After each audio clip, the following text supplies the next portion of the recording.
حرم مباشرة، وإنما تدرج القرآن في 3 آيات في 3 أماكن. يا الله حرم الخمر،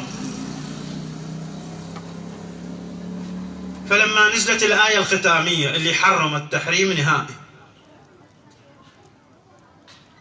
بعث رسول الله واحد ينادي أنه بعد هذا اليوم صار الخمر حرام والتحريم نهائي، ولا يجوز لإنسان أن يقترب نحو الخمر.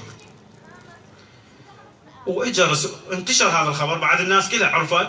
يوم من الايام رسول الله يسير في طريق، هذا طريق سبحان الله طريق مال واحد، يعني ما بيها واحد. يسير رسول الله لقى واحد من المسلمين لا زال على شرب الخمر رغم ان القرآن حرم. شاف رسول الله مقبل الطريق ما بيه روحه منا ولا منا، لازم يطلع بهذا الطريق. هسه هذا الرجل هنا أدركته التوبة النصوحة الصدق.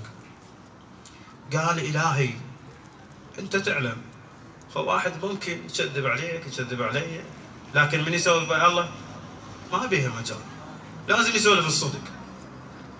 قال إلهي أنت تعلم أني تبت هسه، في هاي الساعة تبت إليك توبة صادقة نصوحة، لكن عندي طلب يا ربي، أنا أستحي من رسول الله، لا تفضحني أمام نبيك.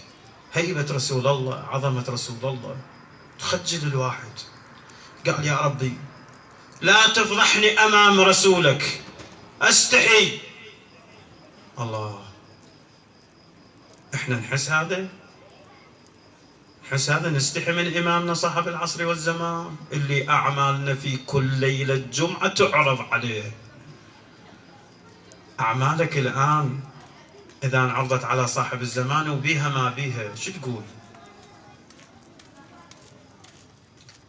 فقال أستحي يا ربي استرني أمام نبيك.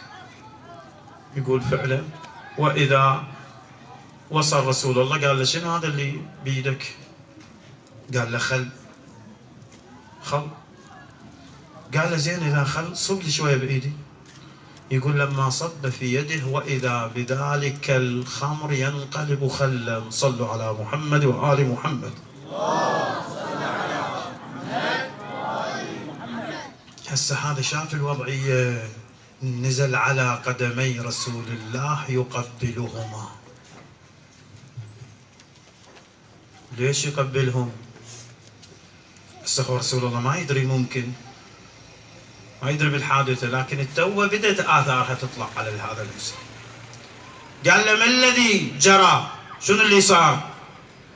شو نزلت تقبل قدمي ليش؟ قال شيخنا تعال هنا جزاك الله خير، تعال هنا أخوي تعال هنا. زين. قال هذا ما كان خل، وإنما كان خمر، لكن أنا سألت الله عز وجل أن لا يفضحني أمامك يا رسول الله، والله تبارك وتعالى زين استجاب دعائي وحول هذا الخمر إلى خل. قال رسول الله نعم كذلك يبدل الله سيئاتهم حسنات.